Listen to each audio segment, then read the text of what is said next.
우리는 그동안 히브리서를 묵상하면서 구약과 신약의 관계를 통하여 교훈을 주시는 설교들로 이루어졌다라고 이야기를 합니다. 그래서 영어 단어로 구약의 여러 가지 모형들을 섀도우라고 했고, 예수 그리스도께서 오셔서 이루신 것을 실체라고 했는데, 오늘 우리 본문 10장 1절에서 바로 그 단어가 나옵니다. 율법은 장차 올 좋은 일의 그림자일 뿐이요 참 형상이 아니므로. 영어 성경을 보면 그림자, 섀도우라고 번역됐고, 참 형상이라고 할 때는 리얼리티라고 번역되어 있습니다. 히브리서가 이렇게 예수 그리스도를 중심으로 구약의 모든 중요한 일들을, 제도들을, 또 인물들을 소개하는 것은 우리 종교개혁의 신앙고백에도 잘 나타납니다. 네덜란드 신앙고백서, 영어로 벨직 컴패션 제25장은 그리스도 율법의 성취라는 제목을 달고 있습니다. 그 네덜란드 신앙고백서 25장이 히브리서의 설교 구조를 이렇게 소개하고 있습니다. 우리는 그리스도께서 오심으로써 율법의 의식과 상징들이 폐기되고 그림자들이 모두 성취되었음을 믿습니다. 따라서 그리스도인들은 그러한 것을 더 이상 사용하지 말아야 합니다. 다만 그 실질과 내용은 율법을 성취하신 그리스도 안에서 여전히 우리를 위한 것으로 남아 있습니다. 제도는 사라졌지만 구약 시대에 그 제도를 주셔서 하나님의 백성을 교육하신 하나님의 뜻은 그리스도 안에서 여전히 살아있다. 다른 한편으로 우리는 여전히 율법과 선지자들에게서 얻은 정언들을 가지고서 복음의 교훈을 우리에게 확증하고 하나님의 뜻에 따라 그분의 영광을 위하여 우리의 삶을 모든 단정함 가운데 정돈하기 위하여 사용합니다.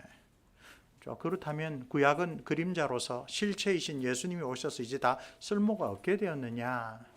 개신교 가운데 일부는 정말로 그리하여 구약 설교를 하지 않게 되었습니다. 그러나 개혁교회는 아니, 그리스도 안에서 그 참되게 성취된 것을 더 풍성히 깨닫기 위하여 우리는 구약 성경을 그리스도의 빛으로 이해하고 여전히 거기에서 풍성한 교훈을 얻을 수가 있다라고 말하는 것입니다. 우리는 지금 세 번째로 히브리서의 다섯 번째 설교를 세 차례에 걸쳐서 묵상하고 있습니다. 이 다섯 번째 설교에서 중요하게 소개되는 구약의 그림자는 욤 키푸르, 히브리 달력 7월 10일에 베풀어지는 1년에 단 한 번 있는 대속죄일 제사 제도입니다.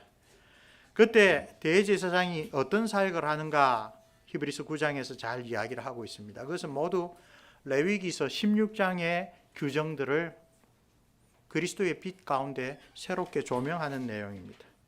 그 사역들은 모두 예수님의 십자가 사역으로 온전히 이루어집니다. 그것을 거꾸로 생각해 보면, 즉 신약에서 구약을 통하여 얻는 교훈으로 역으로 살펴보면 예수 그리스도께서 십자가에 달리신 그 일이 무슨 의미를 갖는지 그것을 풍성하게 설명해 주는 것이 바로 이 대속죄일의 사역이고, 그것에 관하여 이야기를 하는 레위기서 16장의 교훈이다라는 것입니다. 히브리서 9장은 대속죄일에 제사장이 해야 될 의식을 잘 설명합니다. 그리고 이런 대제사장의 의식은 예수 그리스도의 십자가 사역이 어떤 것인지를 우리가 영적으로 분명하게 분별해 줍니다. 똑같은 골고다에서 십자가에 달린 세 사람 가운데 한편 강도는 성령께서 그의 영안을 밝혀주셔서 마지막 순간에 이 사람의 죽는 것은 자기 죄 때문에 죽는 것이 아니라 나의 죄, 우리의 죄 때문에 죽는 것이다 라고 하는 것을 깨달았습니다. 그러나 그와 동일한 처지에 있었던 다른 강도는 예수 그리스도가 죽는 것을 보고 나와 다를 바 없이 처형당하는 인물이라고만 생각했습니다. 십자가 그 자체를 보면 예수 그리스도의 대속이 어떤 의미가 있는지 우리가 풍성하게 알 수 없게 됩니다. 그러나 구약의 대속죄일 제사를 통하여 히브리서의 사도는 하나님의 아들이 사람이 되셔서 십자가에 달려 죽었다라는 것이 구약의 하나님의 백성에게 주신 그 죄인과 거룩하신 하나님 사이에 참되게 화목하게 만들어주는 그 제사제도의 의의가 무엇인지를 분명하게 설명해주는 그런 역할을 하고 있다는 것입니다. 히브리서 10장에서 오늘 우리가 묵상한 본문에서 구약의 그림자와도 같은 대속죄일 제사가 어떻게 그 실체인 예수 그리스도의 십자가를 통하여 온전하게 성취되었는지 히브리서 사도는 다시 한번 분명하게 우리에게 가르쳐 줍니다. 아마 히브리서에 있는 대여섯 편의 설교들 가운데 가장 길고 가장 의미심장한 교훈이 7장부터 시작하여 10장에서 마무리되고 있는 이 다섯 번째 설교라고 할 수가 있습니다. 이 강설은 거룩하신 하나님 앞에 죄인인 우리가 사죄와 칭의를 선물로 받고 하나님과 교제하는 영생을 누리는 길이 어떻게 가능해졌는지, 어떻게 완성되었는지를 분명하게 이야기를 해줍니다. 자, 그림자와 실체라고 하는 점에서 아마 다시 한번 히브리서에 대한 별명이 있죠. 레위기서에 대한 신약의 주석이다. 레위기서는 무엇입니까? 제사제도입니다. 제사제도는 무엇을 위하여 주셨습니까? 죄인이 어떻게 거룩한 하나님과 화목할 수 있는가? 화목되기 전에 어떻게 죄 씻음을 얻을 수 있고 어떻게 하나님과 사귈 수 있는가? 그것을 가르치는 것이 제사제도이고 그것을 자세히 기록한 것이 레위기서인데 히브리서를 레위기에 대한 신약의 주석이다라고 표현했을 때 가장 중요한 부분이 7장에서 시작하여 오늘 10장에서 마친 다섯 번째 강설이라고 할 수가 있습니다. 오늘 우리가 읽었던 본문은 크게 두 부분으로 나누어집니다. 우선 히브리서 10장 1절에서 18절까지 그것을 다시 한번 그림자와 실체의 관점으로 살펴봅시다. 히브리서의 사도는 실체가 아니라 그림자에 불과한 구약의 제사의 불완전함을 거듭하여 지적합니다. 율법은 장차 올 좋은 일의 그림자일 뿐이요 참 형상이 아니기 때문에 매년 늘 드리는 바로 그와 같은 제사로는 하나님 앞에 나오는 자들을 언제나 온전하게 할 수가 없다라는 말로 시작합니다. 모세 율법을 따라 드리는 번제와 속죄제로는 죄의 문제를 근본적으로 해결할 수 없었습니다. 그 제사들은 분명히 하나님께서 명하신 것입니다. 괄호 안에 그 표현이 나오죠. 거룩하신 하나님께서 자기의 언약 백성과 더불어 생명의 사귐을 지속할 수 있도록 주신 제도가 맞습니다.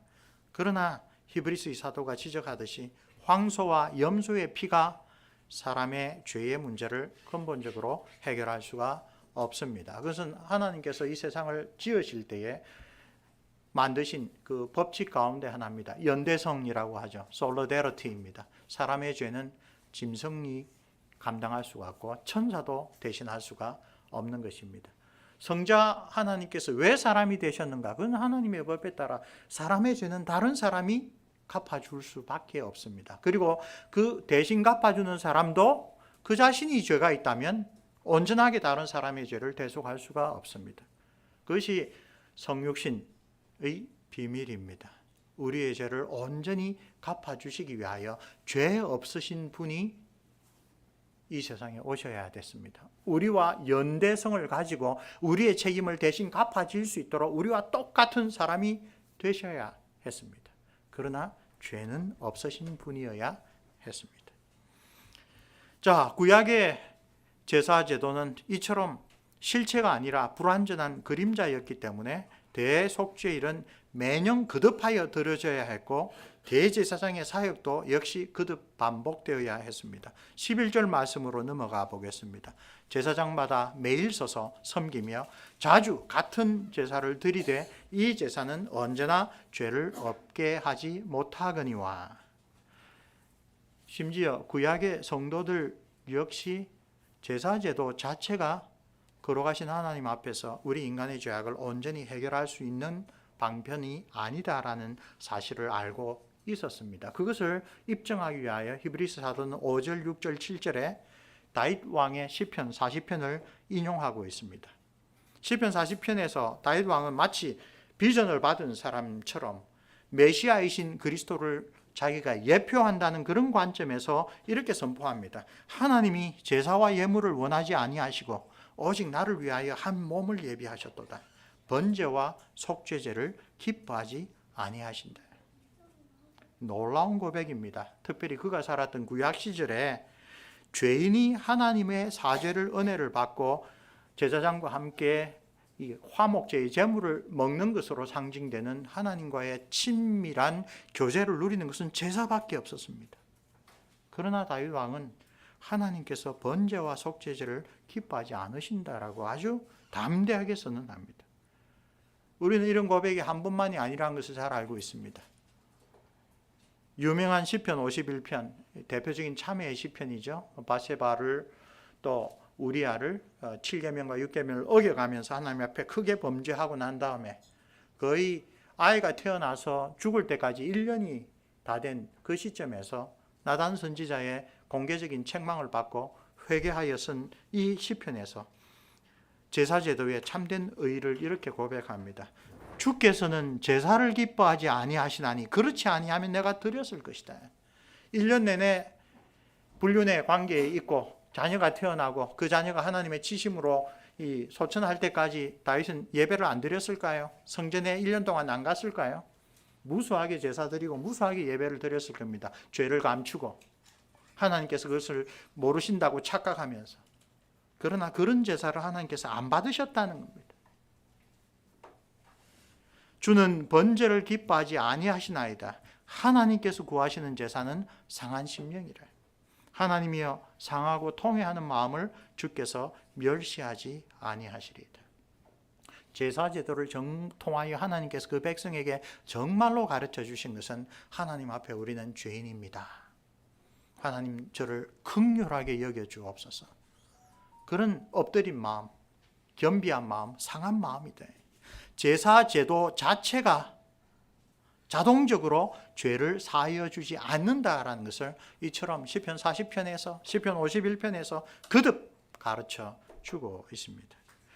히브리서 사도가 1장 10장 3절에서 그러나 이 제사들에는 해마다 죄를 기억하게 하는 것이 있나니라는 말도 이와 일맥상통합니다. 구약의 제사가 바로 그런 의미에서 하나님의 백성을 거룩하게 한다고 인정한 말씀 9장 13절에 염소와 황소의 피와 및 암송아지의 죄를 부정한 자에게 뿌려 그 육체를 정결하게 하여 거룩하게 하거든. 9장 13절은 제사제도가 사람을 깨끗하게 하고 정결하게 하네. 예, 어떤 의미에서? 그 제사제도의 의미를 바르게 깨닫고 하나님 나는 죄인입니다. 나를 불쌍히 여겨 주옵소서. 그렇게 나온 사람들은 비록 그림자와 같은 그런 제도라고 하더라도 그것을 통하여 하나님 앞에 참으로 나올 수 있게 되었다라고 하는 것입니다. 예, 구약의 제사는 그 제도를 주신 하나님의 뜻을 잘 이해할 때 의미가 있었고 효력이 있었습니다. 그런데 그 의미와 효력은 모두 다 그 제사 제도가 구약의 거룩한 백성들, 신약의 우리들 포함하여 모든 하나님의 백성들에게 바라보라라고 한 예수 그리스도의 십자가 사역에 그 효력이 달려 있었습니다. 다윗 왕은 그것을 영감된 말씀으로 이렇게 선포합니다. 두루마리 책에 나를 가리켜 기록된 것과 같이 하나님의 뜻을 행하러 왔나이다. 영생은 본래 하나님께서 천지를 창조하시고 에덴 동산에서 인류의 대표인 아담과 생명의 언약을 맺으실 때 어떤 조건으로 영생을 허락하셨습니까? 하나님의 모든 말씀을, 하나님의 모든 뜻을 온전히 행할 때 그때 생명나무로 표상되는 하나님과의 온전한 교제, 영생을 허락하셨습니다. 아담은 그것을 실패하였고 아담의 후손으로 태어난 우리도 결코 우리가 이 세상에서 이룰 수 없는 그런 길이 되었습니다. 근데 누가 그 일을 이루셨습니까?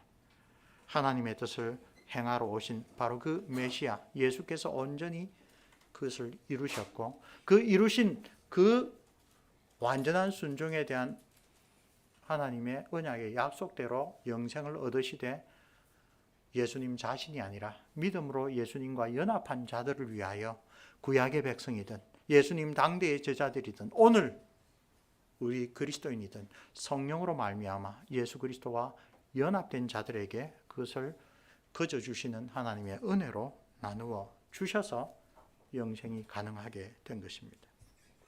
자, 히브리서의 사도는 시편 40편이 말하는 이 연의 말씀을 잘 이해하고 제사제도가 가르치는 그 실체이신 십자가의 희생을 통하여 하나님의 구속의 경륜이 이루어진 것을 선포합니다. 우리 8절, 9절, 10절 다시 한번 주목하여 읽어보겠습니다.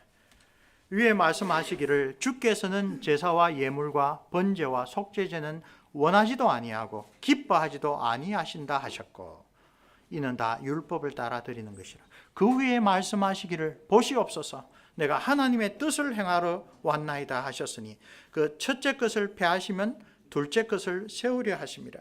이 뜻을 따라 예수 그리스도의 몸을 단번에 들이심으로 말미암아 우리가 거룩함을 얻었노라. 하나님 앞에서의 거룩함, 그것을 실제로 이룬 것은 그 모든 제사들이 가리키는 예수 그리스도의 단번에 드린 십자가 위에서의 제사입니다. 율법에 의하면 하나님께서는 제사와 예물을 바치라고 요구하셨습니다. 이거는 하나님의 뜻이었고 하나님이 구약의 언약 백성들에게 요구하셨던 것입니다. 그러나 제사와 예물은 그 본래의 목적을 달성하기에는 불충분한 것이었기 때문에 하나님께서 이를 기뻐하지 않으셨다라고 경건한 왕 다윗은 아주 분명하게 고백합니다. 하나님의 최종 계획은 자신의 독생자를 인간과 같은 우리와 똑같은 육신을 입은 존재로 보내셔서 그 몸이 세상의 모든 죄에 대한 제물로 드려지게 하는 것입니다. 그리고 예수 그리스도께서는 구약의 제사와 비교하면 보통 그 이야기를 하죠. 구약의 제사가 아무런 소리 없이 드려졌겠습니까? 제사 희생제물로 끌려가는 황소와 염소와 그런 제물들이 비명도 안 질렀겠습니까? 이사야 선지자는 그것을 비교하여 그는 이 도수장에 끌려가지만 잠잠하였다라고 이야기를 합니다. 비명을 지르면서 십자가로 내몰리고 끌려가는 구약의 제물들과 같은 그러한 자세가 아니라 하나님의 뜻에 기꺼이 순종하는 독생자로 십자가에 달리셨습니다. 그림자들로 행해진 구약의 제사들이 나타내고자 한 참된 제사를 보여주셨습니다. 다시 한번 구약의 그림자와 신약의 실체라는 패턴이 뚜렷하게 나타납니다. 구약의 제사제도는 십자가의 희생제사를 가리키는 그림자입니다. 심지어 다윗과 같은 구약의 성도들도 바로 그 메시아의 구속 사역을 멀리서 바라보고 믿음으로 그 은혜를 사모하였습니다. 오늘날 신약의 성도들은 구약의 그 제사제도의 실체와 완성을 우리 주 예수 그리스도의 십자가에서 발견합니다.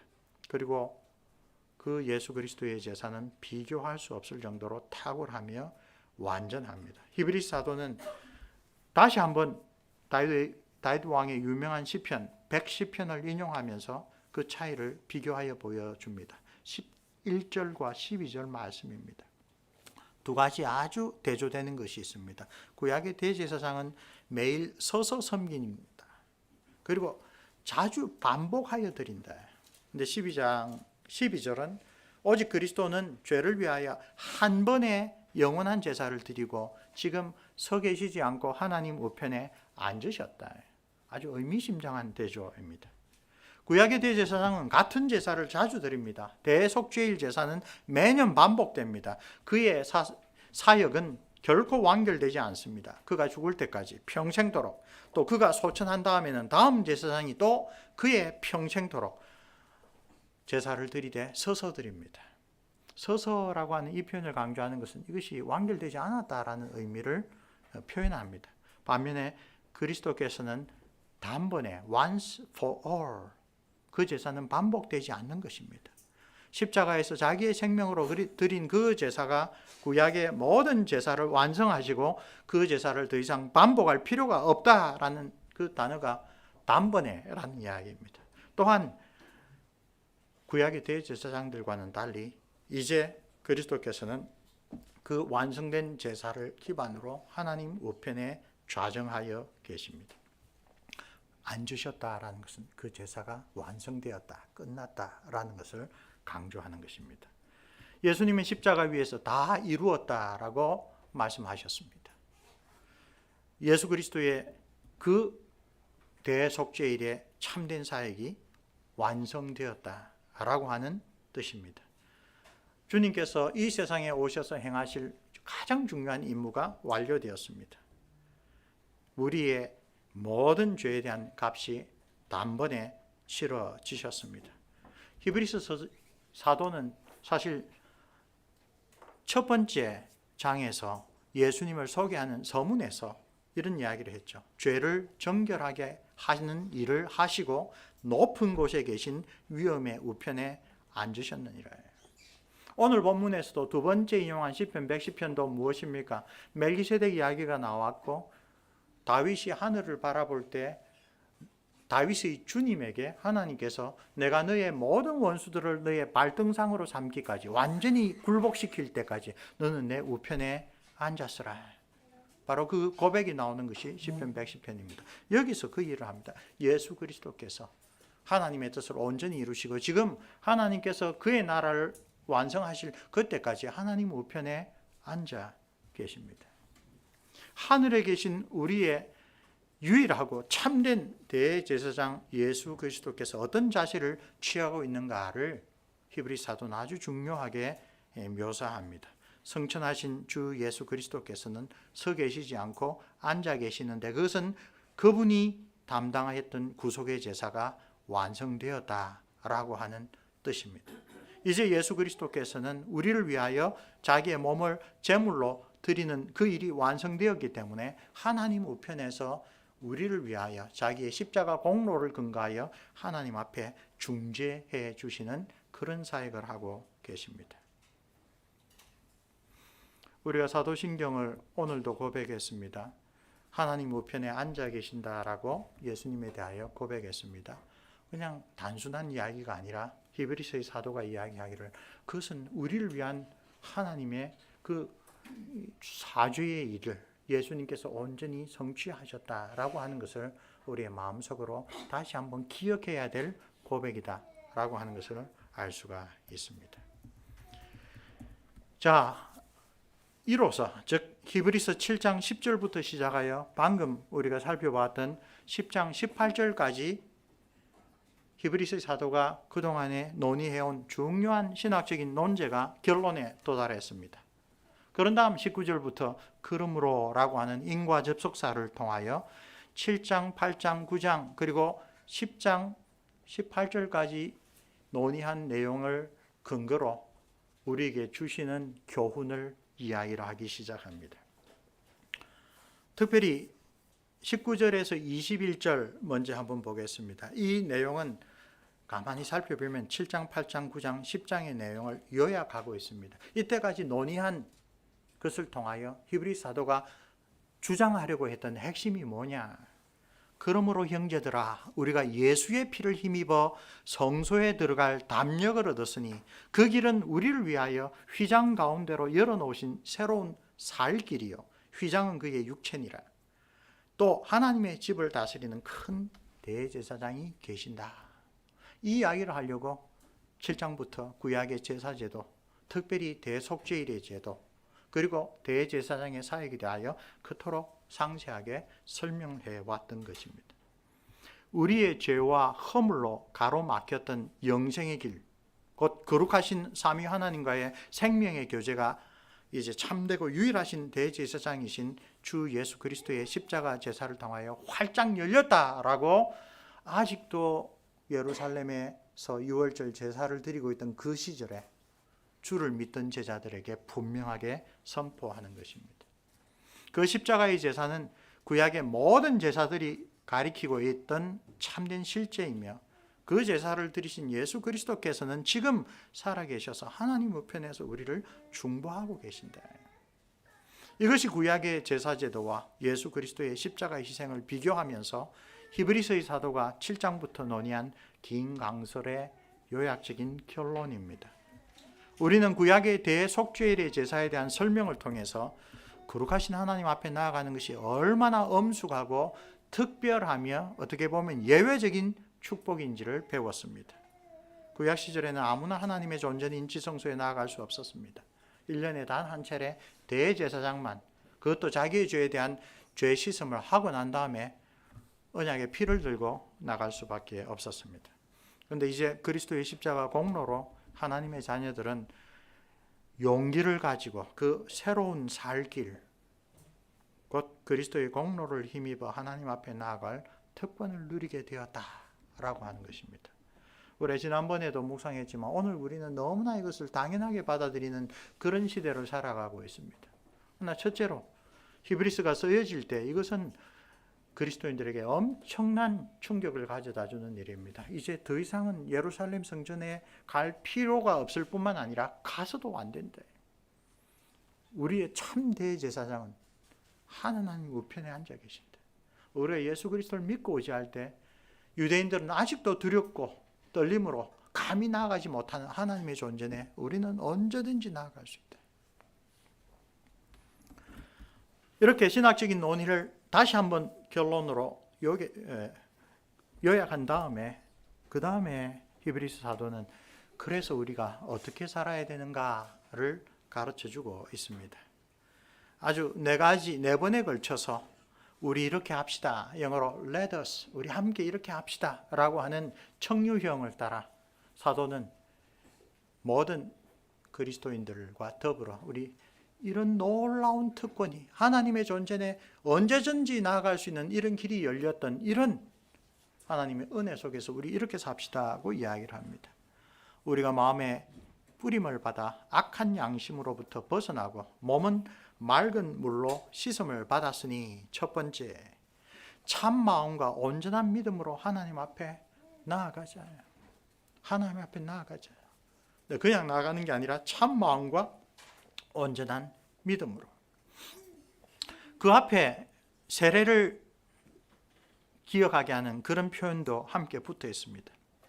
마음의 뿌림을 받아 악한 양심으로 벗어나고 몸은 맑은 물로 씻음을 받았으니, 세례의 물이 우리의 몸을 정결케 하는 것처럼 그리스도의 보혈을 통하여 우리가 악한 양심으로부터 새롭게 되어서 그 세례받은 자로서 하나님 앞에 나올 때마다 참된 마음, 이 참되다라고 할 때 영어 표현은 sincere입니다. 진지한 마음, 진정으로 예배를 드린다라고 할 때 바로 그 표현으로 그런 마음과 예수 그리스도께서 지금 하나님 우편에 계시고 그분을 통하여 우리가 거룩하신 하나님 앞에 나온다.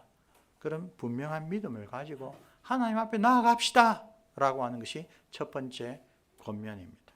두 번째, let us, 함께 이렇게 합시다 라고 하는 것은 우리가 믿는 도리의 소망을 움직이지 말고 굳게 잡고 서로 돌아보아 사랑과 선행을 격려합시다. 이 사랑과 선행을 격려합시다 라고 하는 이 표현, 이 23절에 let us 라고 하는 것이 두 번째로 나타나는 것이 우리가 믿는 소망의 도리의 소망, 기독교의 소망을 굳게 잡읍시다. 그렇죠? 사도 바울은 서신서에서 믿음, 소망, 사랑이라고 하는 그리스도인의 삼중덕, 기독교의 그 삼중덕 가운데 아주 핵심을 소망이라고 봅니다. 우리 고린도전서 13장에는 믿음, 소망, 사랑 가운데 제일은 사랑이라고 했는데 이 옥중서신에서는 믿음과 사랑이 어디에서 우러나오느냐? 우리 주 예수 그리스도, 하나님 우편에 앉아 계신 우리의 대제사장 예수 그리스도에 대한 우리의 소망에서, 그분이 다시 오실 때 하나님 나라가 온전히 이루어지며 우리도 그분과 함께 하나님 나라의 기업을 얻을 것이다 라고 하는 그 미래의 소망으로부터 성도들에 대한 사랑, 하나님에 대한 믿음이 아주 일어난다라고 또 그렇게 가르치고 있습니다. 그래서 히브리서 사도도 두 번째로 우리 이렇게 합시다 할 때 우리가 믿는 도리, 기독교 신앙의 그 소망을 흔들림 없이 굳게 잡읍시다. 그러려면 우리가 평소에 바라보는 것이 이 세상이어서는 하나님 나라의 소망이 굳세어질 수가 없겠지요. 하나님 나라에 대한 소망이 우리에게 분명해질수록 세상 안에 있으나 세상에 속하지 않은 자로 우리가 거룩하고 구별된 사람으로 살 수 있을 겁니다. 히브리서 사도는 두 번째로 바로 그 소망을 굳게 잡읍시다 그 이야기를 합니다. 그런 다음 24절, 서로 돌아보아 사랑과 선행을 격려합시다. 신앙은 주님께서 우리 각 사람을 불러주신 게 아니라 하나님의 자녀들의 공동체로 불러주셨습니다. 교회가 존재해야 될 이유들 가운데 아주 중요한 한 가지를 여기서 사도가 이야기를 합니다. 서로 돌아보아 사랑과 선행을 격려하도록. 교회적인 교제는 이런 목적으로 더 강화되어야 됩니다. 사랑과 선행을 서로 격려하도록. 그리고 25절에 네 번째 그리합시다라고 하는 것은 24절에 서로 돌아보는 일과 긴밀하게 연결되어 있습니다. 서로 모여서 함께 교제하고 함께 예배드리지 않으면 어떻게 사랑과 선행을 격려하는 일을 잘할 수 있습니까? 그래서 모이기를 패하는 어떤 사람들의 습관과 같이 하지 말고, 이 사도 시절에는 교회 안에 누가 이렇게 모이는 것을 패하고 모이기를 싫어했는지 우린 잘 알 수 없습니다. 그러나 오늘 우리들은 분명히 압니다. 예배가 7분의 1도 안 되는 그러한 시대가 되어버렸습니다. 많은 교회들에서 주일날 예배는 한 번만 드리면 된다라고 주장하고 있습니다. 마치 그러고도 하나님의 은혜를 받아 누리고 사랑과 선행을 격려하는 데 충분하고 또 우리의 믿는 소망의 도리가 흔들림 없이 굳건하게 설 수 있다라고 생각하는 것 같습니다. 아니요, 하나님 앞에 나아가자라는 첫 번째 권면부터 서로 돌아보고 사랑과 선행을 격려하고 하나님 나라에 대한 장래의 소망을 굳건하게 붙잡는 중요한 기반이 함께 자주 모이는 겁니다. 그래서 모이기를 피하는 어떤 사람들의 습관과 같이 하지 말아라고 이야기를 합니다. 종교개혁 시절에 오후 예배가 공식화되었습니다. 왜? 오후 예배를 통하여 교리문답 설교를 배움으로 하나님의 말씀을 훨씬 더 체계 있게 배우는 것이 그리스도인의 올바른 장성에 꼭 필요하다라고 느꼈기 때문에 그렇습니다. 칼빈 선생은 제네바에서 일주일에 주일뿐만 아니라 서너 차례나 주중에 시간이 되는 대로 예배를 드렸습니다. 시드니에 있는 그리고 오소독 처치 가면 아침에 예배를 드릴 때 성도들이 직장에 가기 전에 와서 함께 예배를 드리고 가는 사람들이 있습니다. 어떻게든 함께 모여서 서로 사랑과 선행을 격려하며 우리가 공통으로 가지고 있는 그 참된 미래의 소망을 굳건하게 하는 것, 그것이 필요하다라고 이야기를 합니다.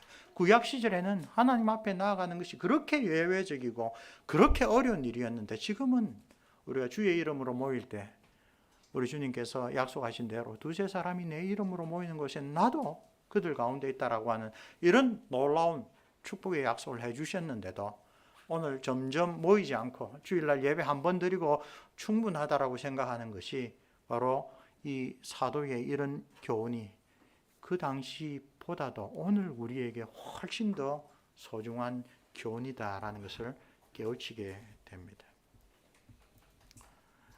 우리 히브리서를 통하여 구약에 출애굽한 세대들이 얼마나 광야교회에서 마음이 강팍했는지 여러 차례 지적을 받습니다. 그래서 진지한 마음, 참 마음으로 하나님께 나아가라. 하나님에 대한 온전한 믿음을 가지고 나아가라. 그렇게 이야기를 한 것입니다. 우리가 나아가야 될 곳이 어딘지를 교회의 머리신 주님께서 지금 하나님 우편에 앉아 계심으로 분명하게 보여주셨습니다. 사랑하는 성도 여러분, 우리는 모이기를 피하는 사람들이 아니라 하늘의 소망을 향하여 나아가는 사람들이기 때문에 주님의 날이 가까움을 볼수록 더욱 돌아보며 격려하라 라는 이 말씀은 우리에게 오늘 21세기를 살아가는 우리에게 훨씬 더 진지한 권고로 다가옵니다. 히브리서에서 지금 5편의 설교를 우리가 살펴보았는데 그 권면을 보면 항상 미래지향적입니다. 하나님 나라가 온전히 임할 그때에 우리 주님께서 그 모든 영광으로 이 세상을 다시 심판하시고 하나님의 새 하늘과 새 땅을 이루실 그 나라를 계속하여 바라보게 합니다.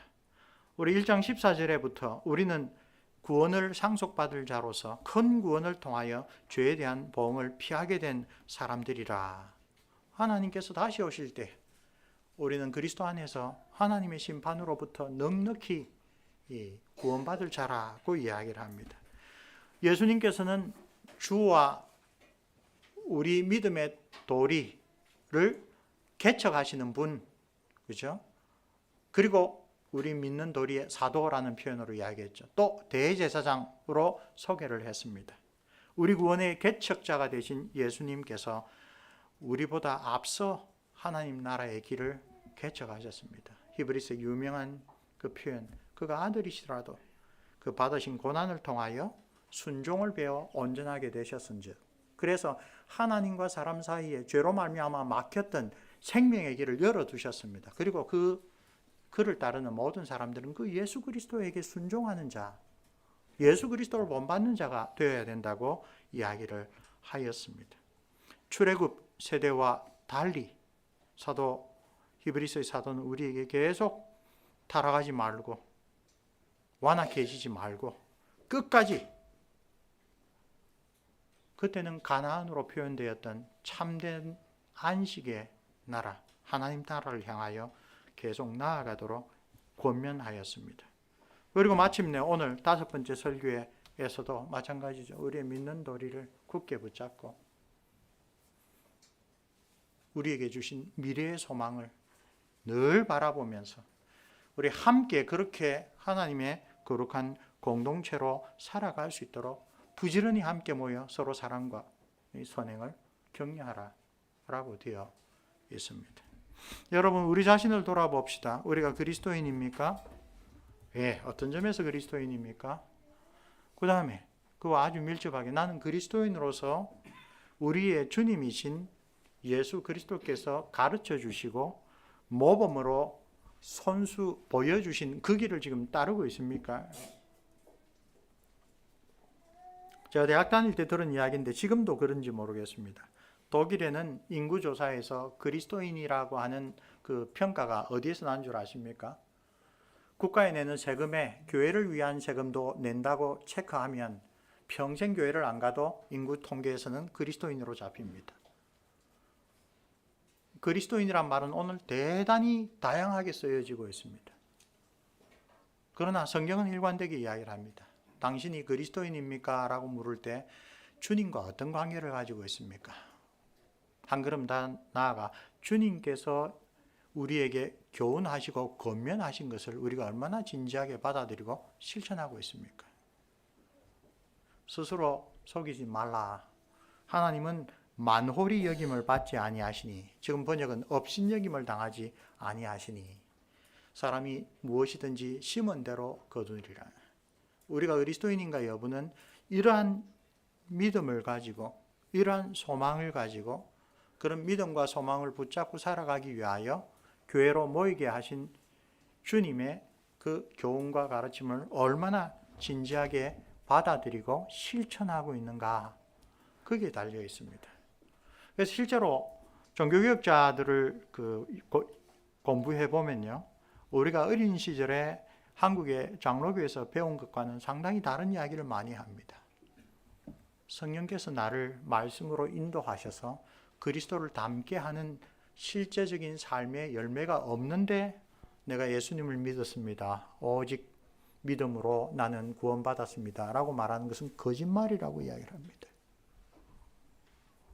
종교개혁자들은 하나님께서 우리를 거룩하게 하실 때 그것은 그리스도께서 십자가에서 행하신 그 공로, 그 사역, 그 열매를 우리에게 끼쳐주실 뿐만 아니라 반드시 성령으로서 예수 그리스도의 영으로 오신 보혜사께서, 그리스도께서 우리에게 사도들 통하여 전해주신 그 모든 가르침을 실천하도록 만든다.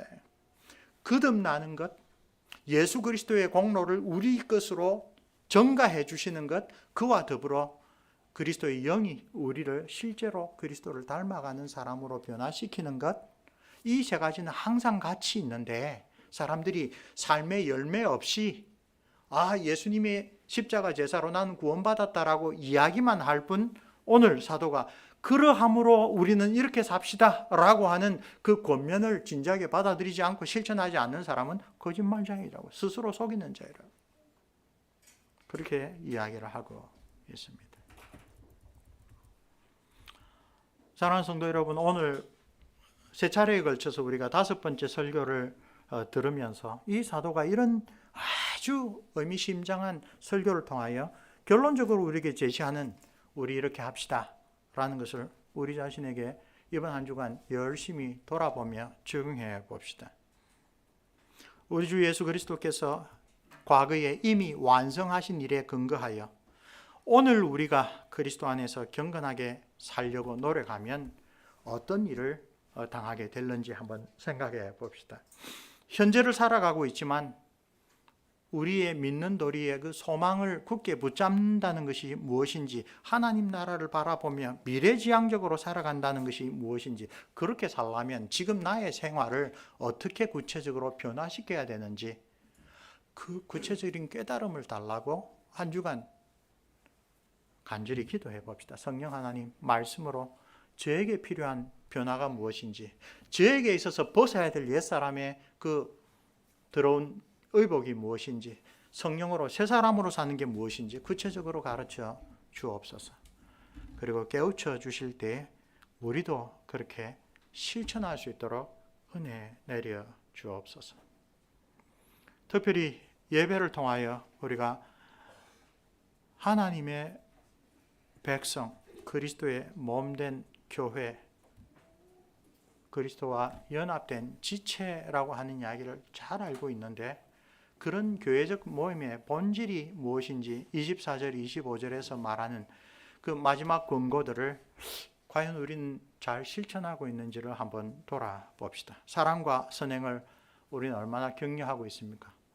서로서로 개혁교회에서 몇십 년을 다녔으니까 우리가 하나님 보시기에 그럴듯한 사람으로 되어 있어서 서로서로 사랑과 선행을 격려하는 일이 이젠 필요 없습니까? 각자 알아서 잘 하고 있습니까? 거꾸로 나의 모습이 다른 사람으로 하여금 그리스도에게 열심을 내고 믿음의, 소망의, 사랑의 삶을 살아가는데 장애물이 되어 있지는 않은지 한번 생각해 봅시다. 우리의 가정에서, 우리의 교회에서, 우리의 직장 생활에서 사랑과 선행을 격려하도록 우리를 하나님의 백성으로 불려주셨는데 내가 그 일을 얼마나 잘하고 있는지, 얼마나 열심히 실천하고 있는지, 그 일을 위하여 일주일 동안 몇 차례라도 하나님 앞에 간절히 기도하면서 하나님, 우리의 교회 공동체가 히브리서 사도가 이야기하는 이러한 신령한 공동체, 그런 공동체로 자라가고 있습니까? 하나님, 제가 그런 일을 먼저 시작하기를 원합니다. 그렇게 간절히 기도하는 한 주간이 되기를 원합니다.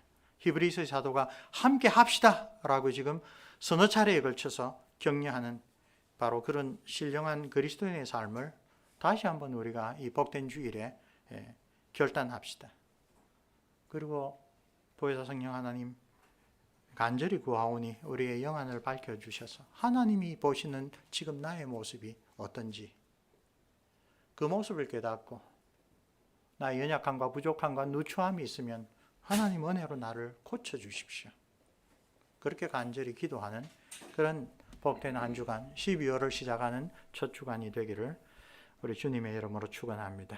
기도하겠습니다.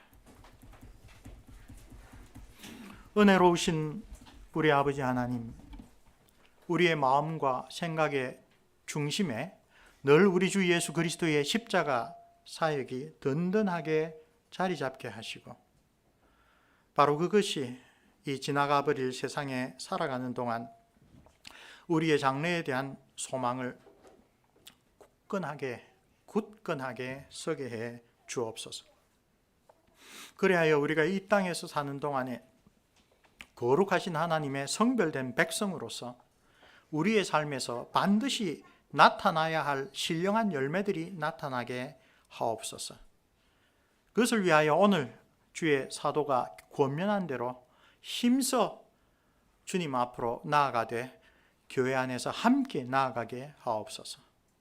참된 믿음과 흔들림 없는 소망으로 교회 공동체를 위하여 서로 격려하며 섬기게 하옵시고, 하나님의 새로운 공동체로서 교회의 아름다운 모습이 이 세상 속에서 뚜렷하게 드러나게 하옵소서. 그래야 이 교회가 하나님의 거룩한 이름에 영광을 돌리는 그 본분을 잘 감당할 뿐만 아니라 그로 인하여 성령 안에서 즐거워하는 하늘의 복된 축복을 풍성히 누리게 하옵소서. 주님의 뜻을 받들어 실천할 때, 곧 이 타락한 세상 속에서 거룩하고 경건하게 살아가려고 할 때, 우리의 불구대천의 원수들이 늘 우리를 넘어지게 하려고 온갖 방법으로 유혹과 박해와 시련을 가져오는 줄 우리가 잘 알고 있습니다.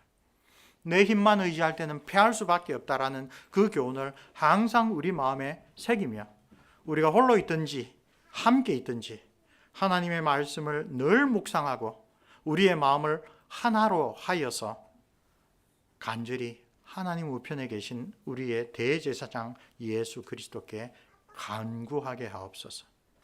이번 한 주간 우리의 삶 가운데 하나님 우편에 좌정하신 대제사장이신 우리 주 예수 그리스도와의 신령한 교제가 풍성히 일어나도록 은혜로우신 아버지 하나님, 우리 모두를 크신 사랑으로 놀라우신 긍휼로 인도하여 주옵소서. 우리 주 예수 그리스도의 이름으로 기도합니다. 아멘.